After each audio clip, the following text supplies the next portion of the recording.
9 வயசு ஆனந்தியா 22 வயசு கோபால் பொண்ணு பார்க்க வந்திருக்காரு. இவரோட ஃபர்ஸ்ட் வைஃப் இறந்து போயிருப்பாங்க. இவருக்கு ஒரு பையனும் இருக்கும். போஸ்ட் ஆஃபீஸ்ல கவர்மெண்ட் வேலை பார்த்துட்டு இருக்க இவர் ஆனந்தி கிட்ட எழுத படிக்க தெரியுமான்னு கேட்கிறாரு. கல்யாணத்துக்கு அப்புறமா ஆனந்தி என்ன படிக்க வைக்க போறேன்னு சொல்றாரு. இதை கேட்ட பேரண்ட்ஸ்க்கு இஷ்டம் இல்ல, படிக்கலாம் வைக்க வேணாம்னு சொல்றாங்க. ஆனா இவரோ கோவமா கண்டிப்பா என் வைஃப் நான் படிக்க தான் வைப்பேன்னு சொல்றாரு. இவங்க ஒத்துக்கிற மாதிரி தெரியல, அதனால பொண்ணு வேணாம்னு சொல்லி அங்க வந்து கிளம்பிடுறாரு. இப்ப கோபால சமாதானப்படுத்தி கல்யாணம் பண்ணி வைக்க பாக்குறாங்க. கண்டிப்பா ஆனந்தியை படிக்க வைப்பேன், உங்களுக்கு ஓகேனா கல்யாணம் பண்ணிக்கலாம்னு சொல்றாரு. இவங்களும் ஒத்துக்கிறாங்க. இப்ப ஆனந்திக்கும் கோபாலுக்கும் கல்யாணம் முடிஞ்சிருது. ஆனந்தி இன்னும் ஏஜ் அட்டெண்ட் பண்ணல, அதனால அம்மா வீட்ல தான் இருக்காங்க. கோபால பார்க்கும் போதெல்லாம் புக்ஸ் வாங்கி கொடுத்து படிக்க சொல்றாரு. ஆனந்தி படிக்காம ஃப்ரெண்ட்ஸ் கூட சேர்ந்து விளையாடிக்கிட்டு வீட்டு வேலை செஞ்சுட்டு இருக்காங்க.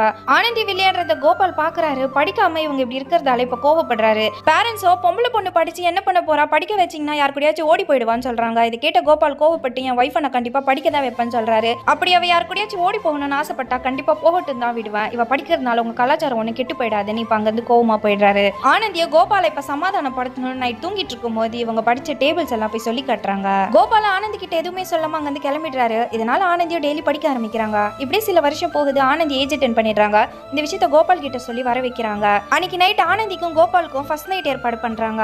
ஆனந்தி கிட்ட இங்கிலீஷ் எழுத படிக்க தெரியுமான்னு கேட்கிறாரு. ஆனா அவங்களும் எனக்கு கணக்கு தான் போட வரும்னு சொல்றாங்க. ஆனா இவர் இவ்வளவு நாளா பேசாம இருந்ததை நினைச்சு இப்ப ஆனந்தி அழறாங்க. ஆனந்தியை சமாதானப்படுத்துறாரு. டேபிள்ஸை கேட்டா இவங்களும் ரொம்ப நல்லாவே பதில் சொல்றாங்க. இவங்க பேசுறது அவங்க அம்மா ஒட்டு கேட்டுட்டு இருக்காங்க.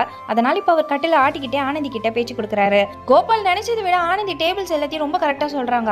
இப்ப கோபால் எங்க விட்டு போயிடுவாரோன்னு பயந்து இப்ப அவங்களோட முந்தானியில முடிச்சு போட்டு வச்சுக்கிறாங்க. கோபாலோட ஊருக்கு ஆனந்தி கூட்டு போறாரு. போற வழியில கூட அவங்க முந்தானியை முடிச்சு போட்டு வச்சிருக்காங்க.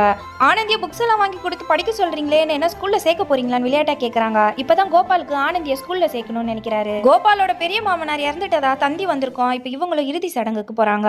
அங்க ஆனந்தியோ கோபாலோடைய பையன் கிட்ட பேசி பழகுறாங்க.